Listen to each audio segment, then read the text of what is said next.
Jamie Carragher referred to that result yesterday as the biggest robbery of the season. And you know what? He's wrong.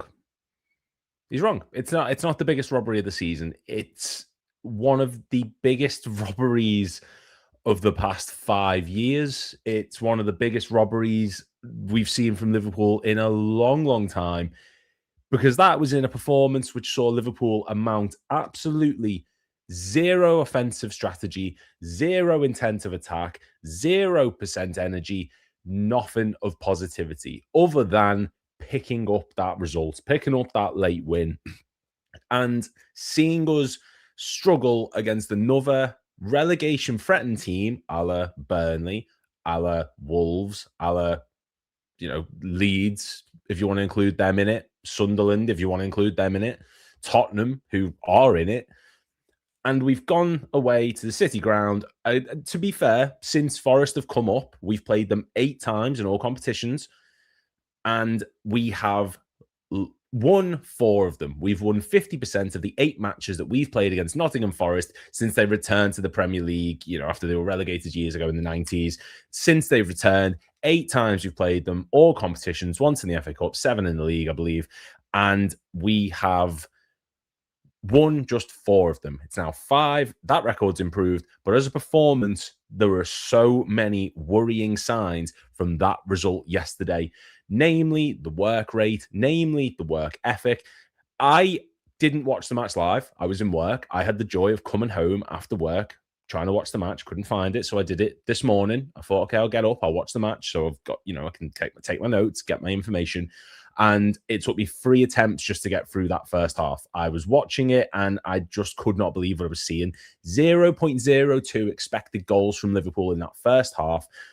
Outworked. Forest covered 2.56% more distance than Liverpool in that whole match. They jogged more than us. Statistically, they did. They sprinted more than us. It was a poor performance. But as a result, it's a win nonetheless for Liverpool. It is a vital 3 points to keep us in contention for the top 5 positions to get Champions League football, level on points with Manchester United, who have a game in hand. I think we're just a point or 2 behind Chelsea, who have played the same amount of games as us.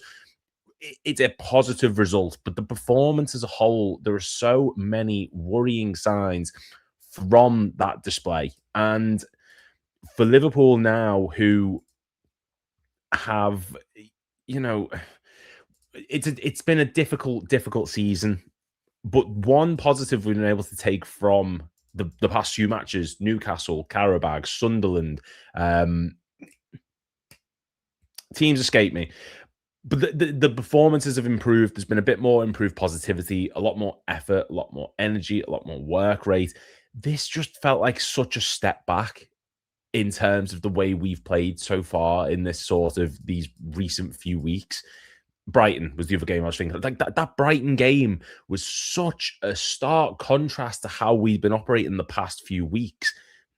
We've been, or not weeks, months even, we have been so devoid of energy, so lacking in confidence. There's no sort of structure. There's no build-up. There's no plan B when plan A isn't working. There's no creativity up top. The fact that Florian Wirtz was out of this game because of injury just before it started, and fair play, we did have to, quick fix, try and sort something else. But if we're so reliant on Florian Wirtz, already a player who is still himself acclimatizing to the Premier League and is still trying to find out how he best suits this system, if we are that reliant on him, and when he's not there, we look like that, then there's a real worry there. You go to any Liverpool team of the past decade, of course, Jurgen Klopp, the comparison will always come up, we know this, but you look at that 2021 season where he had no Van Dijk, no Joel Matip, no Fabinho, no Jordan Henderson, no Joe Gomez, and we ended up in a back line with Reece Williams and Nat Phillips, and Henderson had to drop to centre-back before he got injured, like I just mentioned, and we got top 4, and we still played exciting football. We beat Arsenal at the Emirates in that spell. We picked up results and finished 3rd, beating Crystal Palace on the last day of the season. We've beaten Forest. Let's not take that away from anything. We picked up 3 vital points. We've managed to continue to push for top 4. But this isn't that same situation. We're not replacing our best centre-back in the team with Reece Williams, who couldn't cut it at Aberdeen. You're losing Florian Wirtz. You've got World Cup winner Alexis McAllister. You've got Dominic Szoboszlai, who is being chose to play at right back.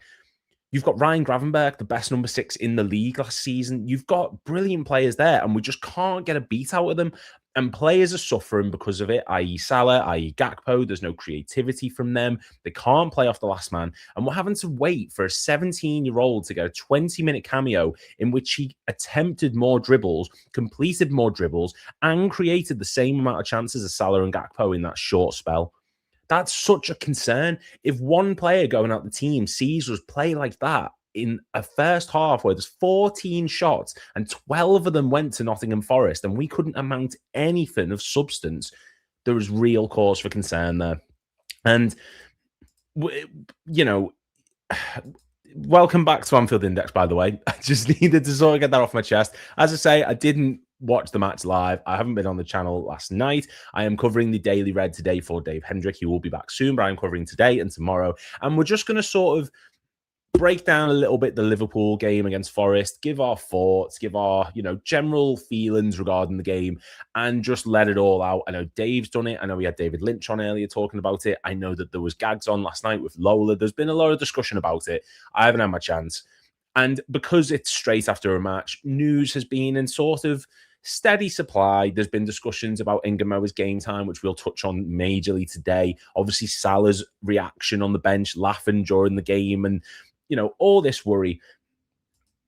But for all that, let's just sort of delve into it. The first comment comes from Ant Dicko. Lewis, thumbs up. Hi, Ant. Thank you very much for coming in. We looked punch drunk first half, like we'd never played together before.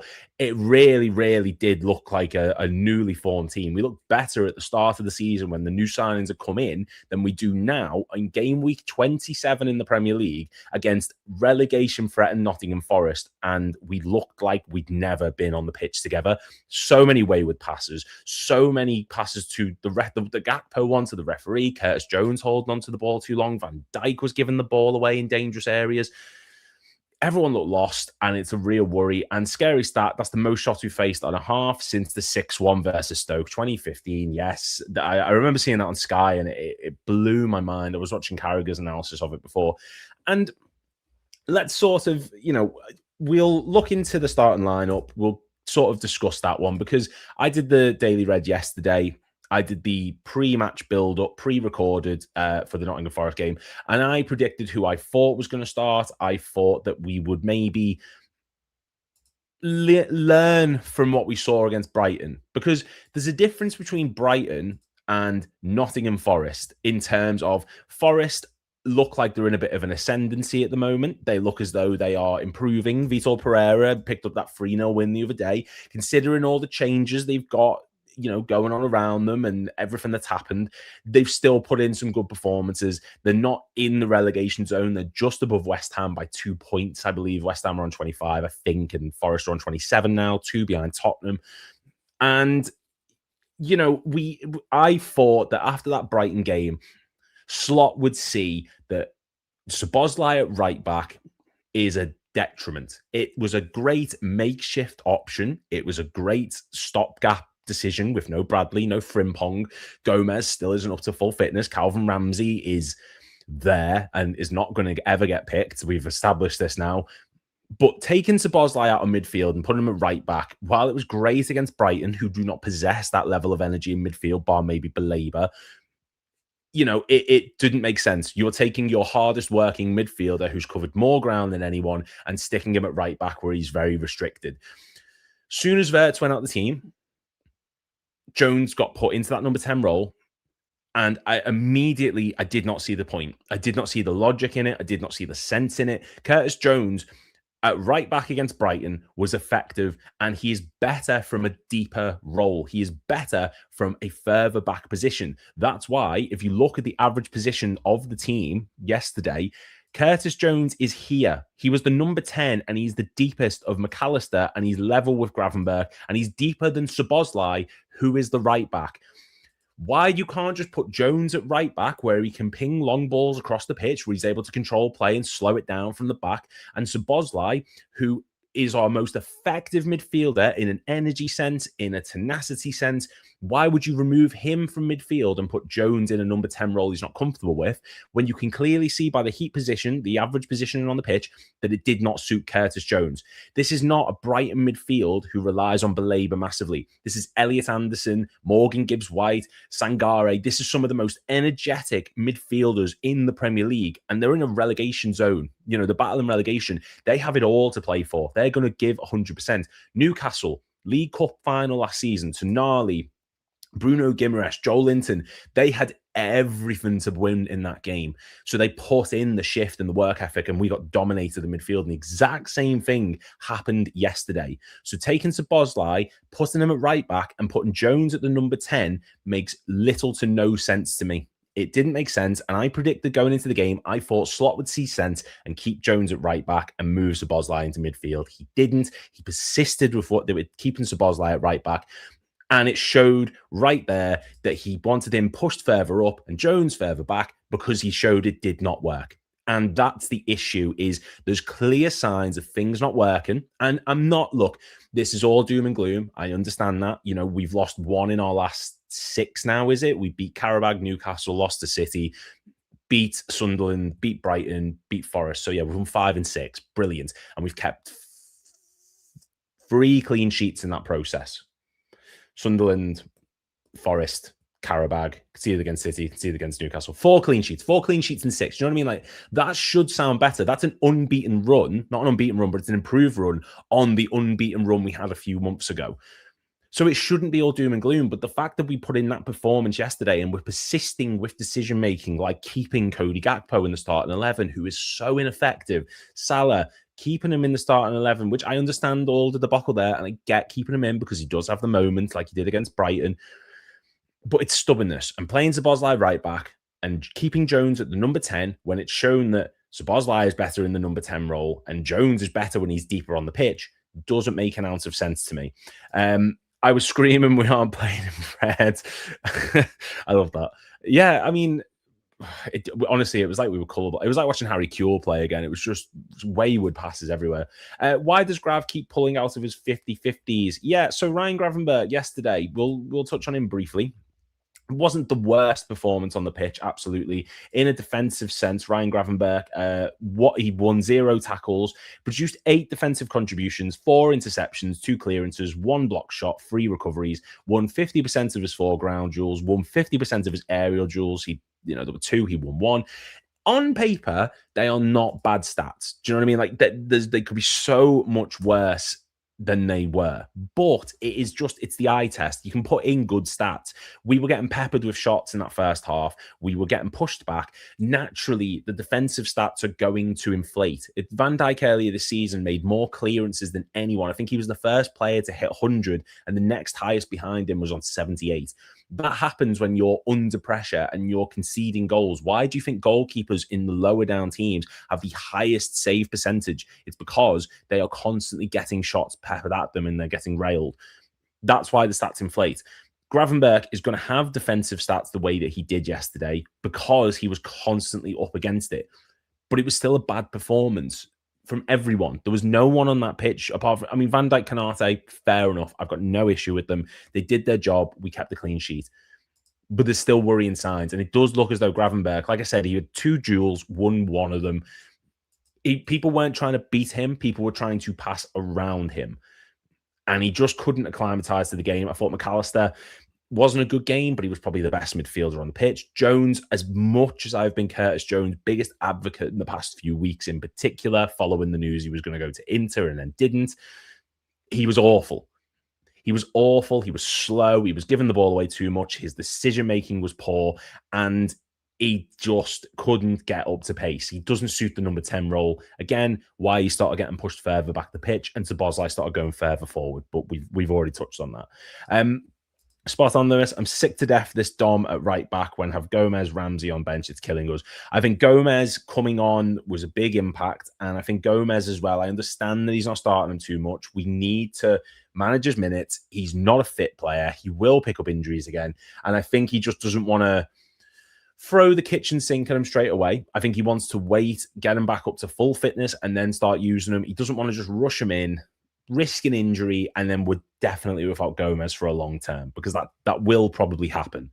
So it's all well and good saying stick him straight in, I suppose, but he will just get a knock. So I agree with Gomez not starting, but like I said, I'm done with the Szoboszlai at right back thing. It works in the occasional game. It doesn't work against the midfield that has the energy levels that Forest did yesterday. It just does not work. That's why Mignolet looked world class at Sunderland when we bought him. Yeah, because he's getting Matt Sells last season. Forest had a great campaign, but they still conceded a lot of shots. Like it, you will get stat inflation because if you are the defensive team like Liverpool were in that first half, that'll happen. And I said in the starting 11 yesterday when we were predicting it, obviously Alisson, Kerkez, Van Dijk, Konate was just going to be picked. I said Jones would go right back. And then I said Szoboszlai and Gravenberch in midfield. Wirtz at the 10 didn't happen. And then I said Gakpo, Ekitike, Salah. All three of those attackers were dreadful yesterday. Now, Ekitike has been a saving grace at points this season. All right. He carried us for a period of time. That unbeaten run saw him do exceptionally well. In the past, those 3 games, 2 against Leeds, 2 against Brighton, 1 against Tottenham, an assist against Wolves. He picked up 2 against Newcastle, and now it was sort of going through that plateau. But if I can share the overall sort of goal scoring stats and the contribution that he's made in recent games from Hugo Ekitike, it's worrying signs to an extent. So as you can see here, let me just check that's actually working. Yeah, it is. There we go. So zoom in. Obviously, got the goal and assist against Bournemouth, the goal against Newcastle, dried up, 2 against a goal against Everton, and then there was a big patch where there was nothing, then a little patch where there was something, Fi problem, and then a patch again with 2 goals against Newcastle. And this again shows why it's such a worry that we're so reliant on players like him and Wirtz already. Because when there's no Ekitike up top producing, there's no one producing. When there's no Wirtz for creativity, no one is creative. And it's a real, real worry. And that's why Andiko said here, starting to show why we bought in Isak as well, experience. Even Isak's took time to acclimatize. It's a systemic issue. It is down to there is no sort of attacking impetus unless we're playing a team who allow us to do it. And I know that's such a naive thing to say because teams obviously don't want to allow us to attack. That's why Slot moaned about the low block so much. But Forest yesterday wasn't even a low block. It was a mid block. It was all relying on that midfield, winning the ball back as quick as possible to prevent us from getting into their final third. It wasn't even a deep block. It was just there was nothing up front because Gakpo and Salah positioned themselves so deep at times, and they're always having to face the defender. They're never trying to play off the last man. They're never trying to play between the lines. They're never trying to work in space. They're just constantly, give me the ball, I'll hold it up and wait for someone else there. But the issue is there's no Wirtz in midfield creating. There is no Dominic Szoboszlai in midfield creating because he's at right back. McAllister is not the creative force that he once was. Gravenberch is not a creative force at all, I don't think. I really think he struggles. Jones, not good in the number 10 role. So when you've got wingers like Gakpo and Salah and a striker like Ekitike who want to their role is solely create and score, but they will stop and hold up the ball and face the defender on, but then don't attempt to beat them. There's nothing up front. That's why when Engamoa came on the pitch, it was such a breath of fresh air to see someone at least take on a defender, at least take someone on and try to beat them. Produce something from their own ability, not relying on others to run into space, not relying on others to stretch play, not relying on a late runner to try and get in behind at the right time or cross it to the back post. Just someone who picked up the ball and said, right, me, him, I'm taking him on. I'm getting past him. I'm going to make my own space. I'm going to create. That's why we scored the first goal, the disallowed one.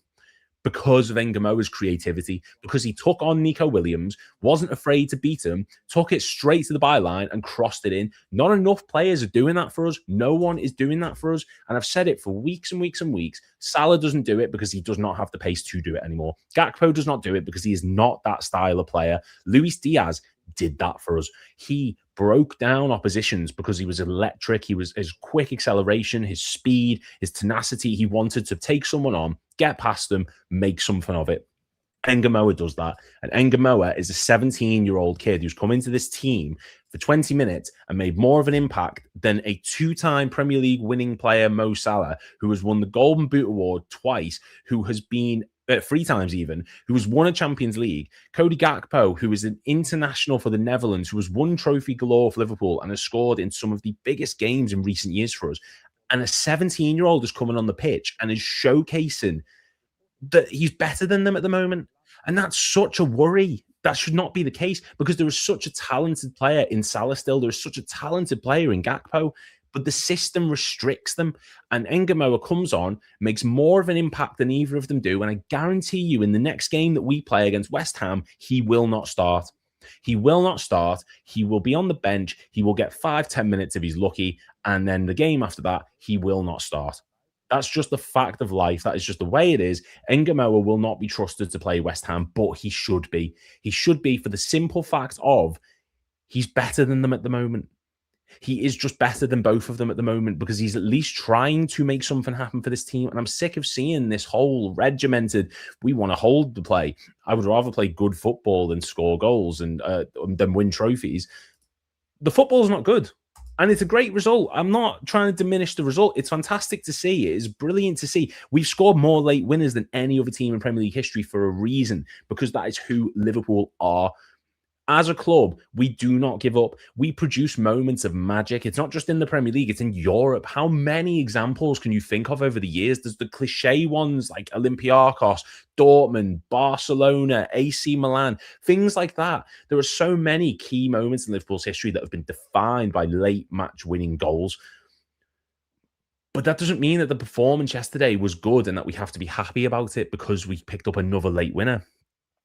Nunez did it a couple of years ago. That performance was poor.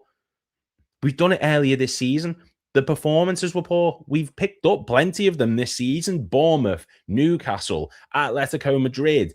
I can't even remember the results off the top of my head. Give me 2 seconds if I just get them up. Atletico Madrid, Bournemouth, Newcastle, Arsenal, Burnley.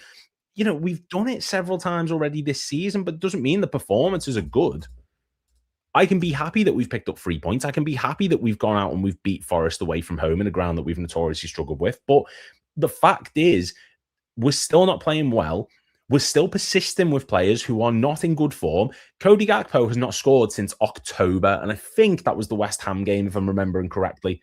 No, that was November, so it's even before then. Who did he score against in the last game? Was it Man United? I think it was Man United. Cody Gakpo has not scored since October, 17 matches ago, and yet he still is persisted with in the team. And I'm going to get Cody Gakpo's stats up actually just to see what he's contributed since. I know he has picked up some. I'm not trying to completely diminish that. But since, okay, he scored against Fulham, do apologize, January, he picked up a goal. Before then, he scored a goal against West Ham and picked up an assist. In the last 1, 2, 3, 4, 5, 6, 7, 8, 9, 10. In the last 10 Premier League games, he's picked up 1 goal against Fulham, which was a late draw again. It should have been a late winner. It turned into a draw. But we're still persisting with Cody Gakpo. When you've got Engamoa, who, don't get me wrong, these stats, they're not exactly like world-beaten levels, but 1 big chance created, 100% of his dribbles completed 2 out of 2. The fact that he had completed more dribbles on 2 out of 2, which is still more than Mo Salah and Cody Gakpo, is ridiculous. Salah created 1 key pass, Gakpo created 0. Engamoa has led to a goal which was disallowed. Now, the disallowed goal, we can briefly mention that. I think it's harsh. I do think it's a bit of a harsh disallowed goal. I get it. It does hit his arm. It does go in, but it's like an inch from him. His arm's by his side, and you can sort of debate. I think it's a little bit harsh, but I understand why, because it's a goal. It's not like it hit his arm and bounced away. It's gone into the back of the net, and that is a proper match influencing moment. The second one, Van Dijk's offside. He is. And the thing I've got is the offside rule gets picked and chose when it suits them. And what I mean by that is Van Dijk's foot's onside. That's fine. But the rest of them's offside. And we've seen goals disallowed for shoulders being offside. Don't get me wrong, I'm happy. I'm thrilled that we got the goal. It's amazing. I'm happy. I'm thrilled that we got it. If that was against us, I'd be livid. There's no consistency in officiating. It's killing all momentum, all joy in those moments. I'm sick of VAR, man. I'm sick of just the controlling nature of these decisions and the way that things have gone in football now. I want a bit of spontaneity. I'm sick of structure. I'm sick of just the constant, everything needs to be micromanaged. Just let us enjoy it. Let us enjoy the moment without the fear of a computer coming out and being like, oh, it's offside because his shoulder's in the wrong position or his toes are. Was it Firmino when we played, was it Burnley or Stoke? And his fingers off or something like that. It's just daft, man. It's pointless. But yeah, Rio and Gamoa absolutely deserve more game time. Dominic Szoboszlai created the most chances on 5 for Liverpool yesterday. So crucial again, by far the best player of the Reds this season. Yeah, there is no disputing just how integral Dominic Szoboszlai is for this Liverpool team. And as a player yesterday on SofaScore, he averaged a 7.6 rating, which in the context of the Liverpool team is the highest in the Liverpool team. Curtis Jones got the lowest on 5.9. Dominic Szoboszlai yesterday, in a defensive sense, 4 defensive contributions, won 1 of his 2 tackles, 1 interception, 1 block shot, 4 recoveries, won 4 of his 7 ground duels, 2 of his 4 aerial duels. Still a positive game for Dominic Szoboszlai. And, you know, he's showcasing more and more why he is a future leader in this team. Why he's a leader now. He leads by example. He leads with energy. He's goal scoring. That's why, like I said before, taking him out of midfield was a daft decision. There was no need for it. There was no reason for it. It was just simply stubbornness to take Dominic Szoboszlai out of midfield and persist with him at right back when it's been showcased how important he is to this Liverpool team in the middle of the pitch. It did not make an ounce of sense for me. And yeah. So another thing that I'm going to touch on, the Mo Salah incident. Because, look, this one may just be blown up because of obviously everything that went on a few months ago. Mo Salah hasn't scored in the Premier League for Liverpool since the 1st of November. That was 9 games ago. The 1st of November, who did we play on the 1st of November? It was Aston Villa. Oh, my God, was that long ago?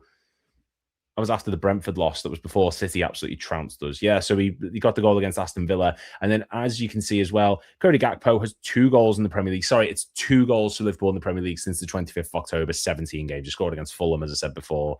And who was the other one? West Ham, of course, yeah.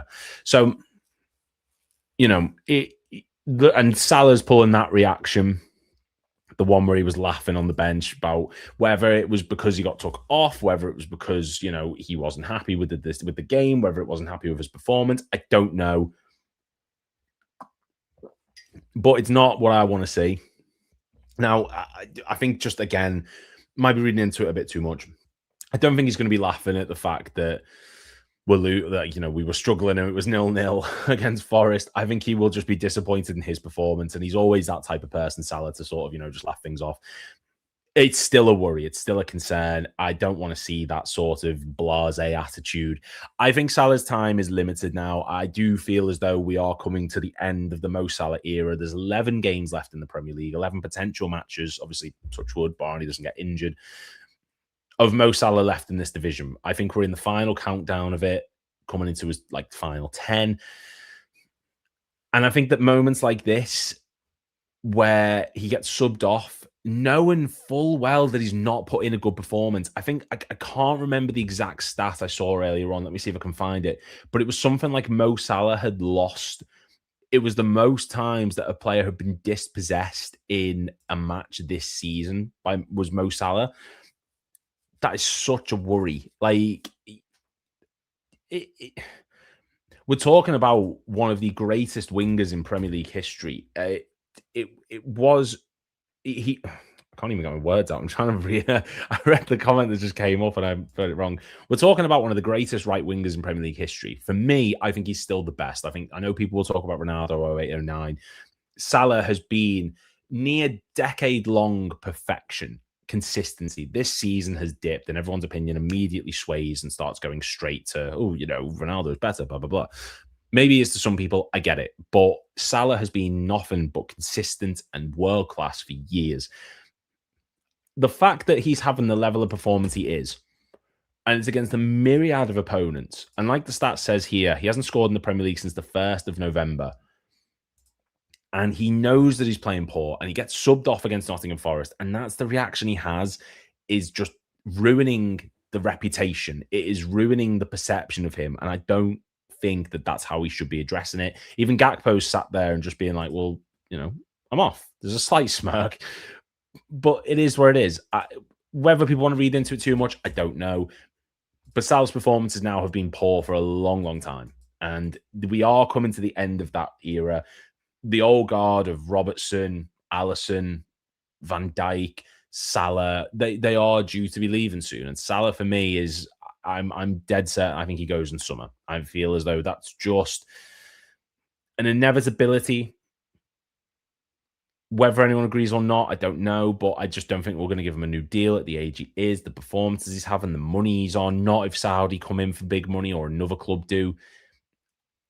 And I just don't want this to be the way that it ends. I do not want this to be the way that Salah departs Liverpool Football Club. He is such a special player. Like I've said so many times, he is my generation's, our generation's Ian Rush, Kenny Dalglish, not Luis Suarez or Fernando Torres, but like the true club icons. There's legends in this club, and I say this all the time. So I said it yesterday. I said it in the Red Room. I say it time and time again on this channel, on my own channel. There are legends of Liverpool Football Club. There are Bobby Firminos, Sadio Mane's, Fernando Torres, Sami Hyypiä's, Alisson Becker. My brain's gone blank. There are legends of Liverpool Football Club, and then above them, you've got the true icons of Liverpool. You've got Ian Rush, Graham Souness, Alan Hansen, Roger Hunt, Steven Gerrard. That caliber. Salah falls into that bracket. He's an icon of Liverpool. He's one of the greatest players in this club's history. He gets into any Liverpool all-time starting 11. He is one of the greatest players to bless this football club. And I don't want this to be how Salah's time as a Liverpool player comes to an end. Stats are one thing, goals and assists are one thing, but the attitude, the sort of addressing the media a few weeks ago, maybe, like I said, he's just laughing at his own performance, thinking, well, I didn't do anything. God, that was awful today. Or maybe he is just thinking, we're woeful. Why can I see this, but no one else seems to be able to? It's disappointing that this is how it's going. And maybe it is just a thing of a reading into it, as I've said a few times now, but it's poor. Football wasn't invented for a clown to be in a box thousands of miles away trying to find a way to disallow goals. Yeah, completely agree. Mo needs a change. I wouldn't drop him. I'd play him centre forward. He played there in 18-19 season and scored 22 goals. I think, what game was it we played recently? Was it Newcastle? And he played as a centre forward? Was it Newcastle? Or was it Arsenal? What game did we play recently? I'm going to get the stats up, actually. And he played as a centre forward alongside Hugo Ekitike, and he did a great job. Let me see if I can find it. Centre forward. It was Bournemouth. I think it was a game where he did it. Yeah. So he played centre forward once this season, played against Bournemouth. Wasn't amazing. I might be thinking of the wrong game, but 18-19, yeah. That remarkable Champions League winning season. Salah in that campaign. He played centre forward against the following teams. Played centre forward against Red Star Belgrade. Red Star Belgrade again. Played against Barcelona in the 3-0 defeat. In the league itself, he played against Cardiff. God almighty. Yeah, Fulham scored. Watford scored. Everton, Burnley got an assist. Bournemouth got a hat-trick. United, Wolves, Newcastle, Arsenal, Brighton, Palace, Leicester. He scored in pretty much all the games where he was centre forward, bar 1 and 2. So maybe it's not an insane suggestion. I think the only problem with it is because Salah now does not possess the ability to run off the last man, use the space in between to try and run into or work with. He's more of a creator now. I think that's why he just is primarily stuck on the right wing. I know he's a right winger, but Ekitike possesses the physical capability to beat people if he so chooses, and he likes to come deep because he's good at linking up play. Salah, like I said yesterday, I'll get the average positions up again. In that game, he was still the highest player on Liverpool's pitch, and he just felt isolated. But that's what we've seen from him a lot this season. He still operates in that extremely high area of the pitch, but he can create. I don't think through the middle he's going to influence games at all. I agree that in 18-19 he was doing incredible things, but that was 7 years ago now. He's not that player anymore. He hasn't got the speed to be able to do it. He hasn't got the physical capability to be able to do it. He is a creator. That's why he stays up top, holds up the ball, lets others run into space, and he tries to find people with a cross unsuccessfully, or he will square it, or he will try and find a through ball in behind. I think that's why when Jeremy Frimpong was at right back, he really benefited from having him there because he had an overlap and run to pass the ball into. Salah could then drift inside to the centre. Ball could come back to him. He could have a shot. Now, without that, and with having Dominic Szoboszlai there constantly central, Salah will pick up the ball from wide areas, stretch play, fine, but then there's no one beyond him. Ekitike is not running into space because everyone follows him. The only options there to give the ball to are midfielders, and then we just recycle the ball and nothing comes of it. Salah as a centre forward may be good as a sort of instinct finisher at times, but he hasn't got that speed about him. I don't think he's got the physical stature to keep people off for that long. He's still extremely strong, of course, but I don't think it would suit him at this stage of his career, personally. But yeah, as just an overall performance, it was poor. But as a result, I want to end it with the positives. Dominic Szoboszlai still put in a good performance. Alisson still made that incredible sort of one-on-one save. Best keeper in the league at doing that ever. Like Carragher said, he's class at doing it, Alisson. God help us when he goes. I know he got flack the other week for this performance, but he's still class, Alisson Becker. Let's not take anything away from that. The City game just was 1 in 10. These results happen. He still is so important to this team. God help us when he leaves one day. And yeah, as a positive, it's a big win. It's a massive 3 points. Forest, as I say, we'd won 50% of the 8 games that we'd played them up until this point. Let me just double check that because I'm sure I said it on the stream yesterday. And they've become our new sort of Crystal Palace, Brighton, that sort of team. So yeah, up until between 1999 and 2022, Liverpool and Nottingham Forest just did not play. That was the FA Cup game. I remember that one. We beat them. We then lost to them 1-0 in the Premier League in October 2022. We won 3 games in a row against them, the 3-2 at Anfield, the 3-0 at Anfield, and 1-0 away at Nottingham Forest, which was the Darwin Núñez late winner, the one we were discussing before. And then after that, we struggled with Forest. Didn't win in 3 matches. They beat us 1-0 in 2024, of course, last season. Then we drew with them 1-1 at their ground. The Tsimikas Diogo Jota late goal. And then we lost to them 3-0 early this season. So that's 3 games in a row we didn't win. Like I said, since 2022, 1, 2, 3, 4, 5, 6, 7, 8, 9. No, 8 times we played them ahead of yesterday.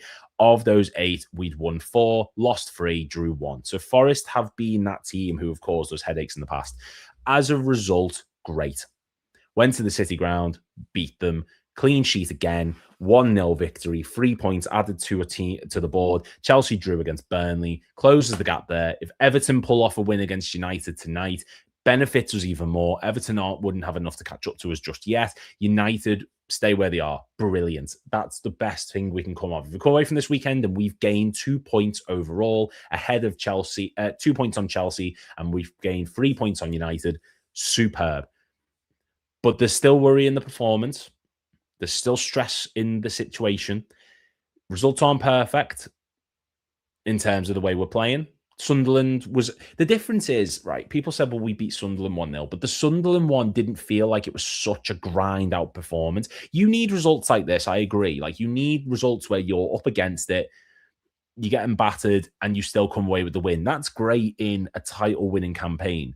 not a season where you're chasing top 5, not even top 4, top 5 against a team that are battling relegation. If you're going for the title, expect these results. We did that last season. The Forest game at their ground was that game. The late equaliser from Jota Tsimikas, who just come on the pitch. That's fine. Not now in a game where we're trying to get Champions League football and we're competing against a team who are 1 position above the relegation zone, 2 points ahead of West Ham, who are on their 4th manager of the season and should be all over the place. Vitor Pereira did a brilliant job yesterday. Liverpool did not capitalise on it, and it took a late moment, which should have been given offside, if we're being honest, for that to happen. So there's worry performance there. But as a result, it's a big win. I will take nothing away from that. We went to a tough ground, picked up a big, big result, and that's always positive. And Liverpool have always done that. We've done that this season, time and time again. So many times in the past we've done it. But this just feels so deflating. I can't recall the last time Liverpool picked up a late winner and there's an aura of negativity around the whole thing. When we beat Bournemouth and Burnley and Arsenal and Atletico Madrid and Newcastle earlier this season, it was just positive. It was just, look what we've done again. But the difference at that point was it was the start of the season and we were fighting for the league title. We were with a gap on Arsenal. We won 5 games in a row in the league. And now it's a team that have beat us 3-0 early this season. And it's a team that we should be beaten in comfortable fashion, and we didn't. We beat them nonetheless, but I think we just expected a bit more after the Brighton game, the Newcastle game, the Sunderland game. You know, we just did. But let me know what you guys think in the comments down below. Are you happy? What do you think of the performance? What did you think of the result? Where do we go from here? Let me know in the comments. Make sure to click like and subscribe to Anfield Index as well. There is more content coming out tomorrow. I believe this is the last show of today. This is the last sort of discussion on the Forest match, apart from maybe Red Room and things like that, which I may be on. I'm not too sure yet. But let me know what you guys think. Make sure you go over to AnfieldIndex.com. That's where you get all the latest articles, 15 to 20 articles a day. Plenty of content coming out from there. Anfield Index does amazing work. Thank you guys once again for having me on the channel. Love being a part of this. I get my little rants out as and when I get the chance. And make sure you go over to the Substack. Itwasalwaysliverpool.com. You'll get written articles over there. Jan Molby, Liverpool legend, one of the greatest penalty takers in our club's history.